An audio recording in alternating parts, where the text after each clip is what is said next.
अमरनाथ जी बहुत परेशान थे। 2 महीने बाद बेटी राधिका की शादी थी और अभी तक कुछ भी इंतजाम नहीं हुआ था। राधिका की मां को गुजरे 2 साल हो गए थे। तब से अमरनाथ जी अपने आप को बहुत लाचार और अकेला महसूस करते थे। उनका एक बेटा भी था कुणाल, जिसकी शादी अमरनाथ जी ने 4 साल पहले ही की थी। शादी का सारा काम कब निबट गया ये अमरनाथ जी को भी पता नहीं लगा। उन्होंने केवल पैसे का इंतजाम किया, बाकी सारा काम उनकी पत्नी शारदा जी ने संभाल लिया था। सपना को बहू के रूप में पाकर राधिका की मां बहुत खुश थी। लेकिन समय बदला और कुणाल और सपना का व्यवहार पूरे घर से बदल गया। दोनों अपने आप में मस्त रहते थे। 2 साल पहले कैंसर से जूझते हुए शारदा जी ने अंतिम सांस ली। उससे 2 दिन पहले उन्होंने अपने पति से कहा, देखो मैं अब जा रही हूँ, मुझे माफ कर देना, आपको अब अपना ध्यान खुद रखना होगा। बेटी की शादी की जिम्मेदारी आपके ऊपर है, बहू बेटे से ज्यादा उम्मीद मत रखना। अमरनाथ जी बोले, शारदा तुम्हारे बगैर यह सब कैसे होगा? मुझे तो इस सब की कुछ समझ ही नहीं है।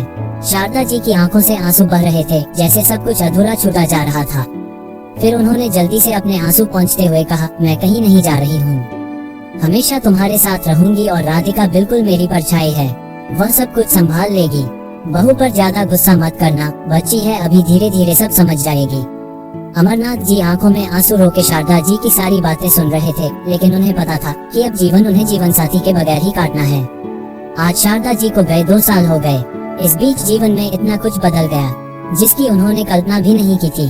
बेटे बहू ने किनारा कर लिया था, वे अब अलग फ्लैट में रहते हैं। बेटी की शादी की चिंता में अमरनाथ जी बहुत कमजोर हो गए थे। वे जो दुकान चलाते थे वहाँ अब मॉल बन गया था, इसलिए उन्हें घर बैठना पड़ा। अब कुछ और करने की हिम्मत उनमें नहीं थी।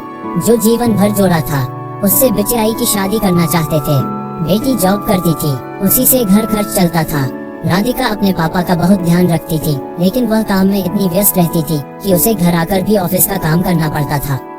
इसलिए दोनों टाइम का खाना नाश्ता अमरनाथ जी को ही बनाना पड़ता था। राधिका की शादी पक्की करके अमरनाथ जी को बहुत खुशी हो रही थी।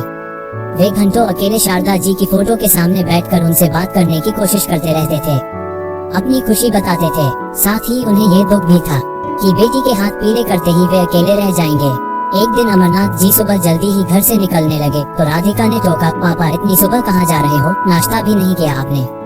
रुको मैं नाश्ता बनाती हूँ। अमरनाथ जी बोले, बेटी आज तो संडे है, तू आराम से नाश्ता बना लेना, मुझे जरूरी काम है।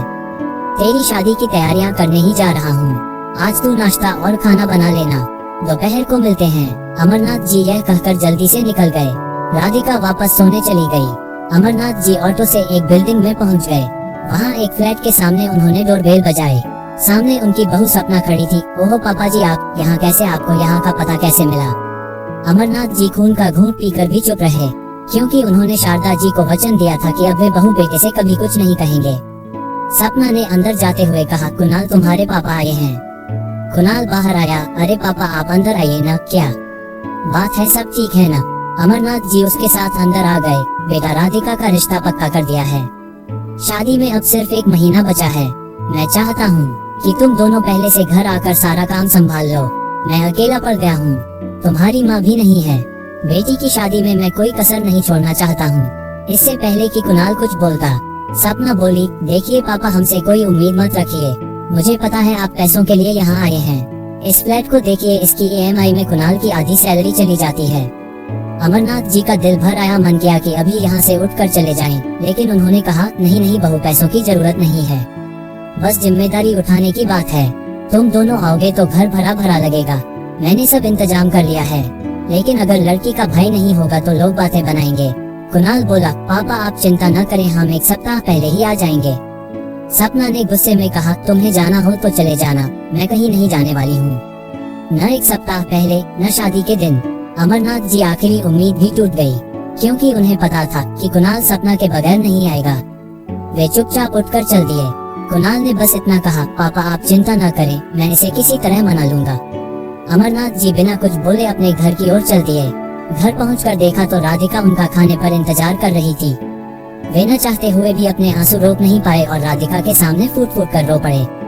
राधिका ने उन्हें धन्नास बंधाते हुए कहा, रहने दो पापा, भैया नहीं आते न सही, मैं सारा इंतजाम कर लूंगी, आप चिंता न करें। अमरनाथ जी ने अपने आंसू पोंछते हुए कहा, बेटी वो बात नहीं है, दरअसल बारात आएगी, अगर लड़की का भाई ही नहीं होगा तो सब बातें बनाएंगे, मैं तो इसीलिए उन्हें बुलाने गया था। राधिका उन्हें समझती रही, लेकिन अमरनाथ जी का दिल टूट गया था। वे उठे और अपने कमरे में जाकर पलंग पर लेट गए। धीरे धीरे समय बीतने लगा।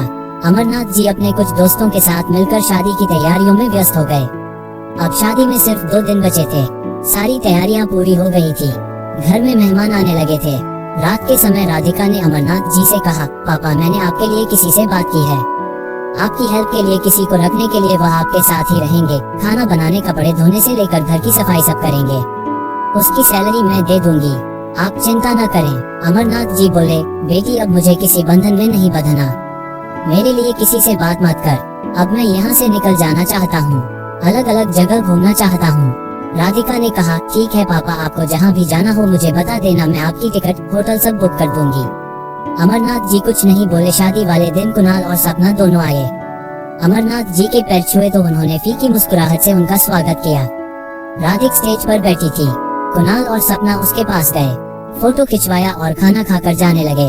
अमरनाथ जी उन्हें देख रहे थे। कुणाल ने जेब से एक लिफाफा निकाला और लिखने वाले को देने लगा, तो अमरनाथ जी ने उसके कंधे पर हाथ रखकर कहा, बेटा, इसे पैसे को अपने घर की EMI के लिए संभाल कर रख, हमें इसकी कोई जरूरत नहीं है। कुणाल और सपना दोनों गुस्से से बाहर निकल गए। बेटी की विदाई होते ही अमरनाथ जी अपने आप को बहुत हल्का महसूस करने लगे। अगले दिन तक सारे मेहमान भी विदा हो गए थे। शादी का सारा काम निबट गया था। अमरनाथ जी अब अकेले रह गए थे। एक दिन उनके दामाद राकेश और राधिका दोनों उनसे मिलने आए। राकेश ने कहा, पापा चलिए, अब आप हमारे साथ रहेंगे। अमरनाथ जी, अरे नहीं बेटा, मैं बेटी के घर कैसे रह सकता हूँ। तब राकेश ने कहा, पापा, हम यहाँ फ्लैट में रहते हैं और आपकी बेटी ने शादी से पहले शर्त रखी थी कि पापा हमारे साथ रहेंगे, तभी शादी होगी। राधिका बोली, पापा, जरूरी नहीं है कि आप अकेले रहें। अगर आप अकेले रहेंगे तो मैं भी सुखी नहीं रह पाऊंगी। राकेश ने कहा, पापा, हमें भी बड़ों का साथ चाहिए। आपको तो पता है मेरा परिवार गांव में रहता है। यहाँ एक ही शहर में आप अकेले रहें, यह नहीं हो सकता। हमने पहले ही प्लानिंग करके एक बड़ा फ्लैट लिया था जिससे हम सब साथ रह सकें। राकेश और राधिका जिद करके अमरनाथ जी को अपने साथ ले गए। अमरनाथ जी सोच रहे थे, बेटे ने साथ छोड़ दिया और दामाद ने साथ दे दिया, क्या नियति है।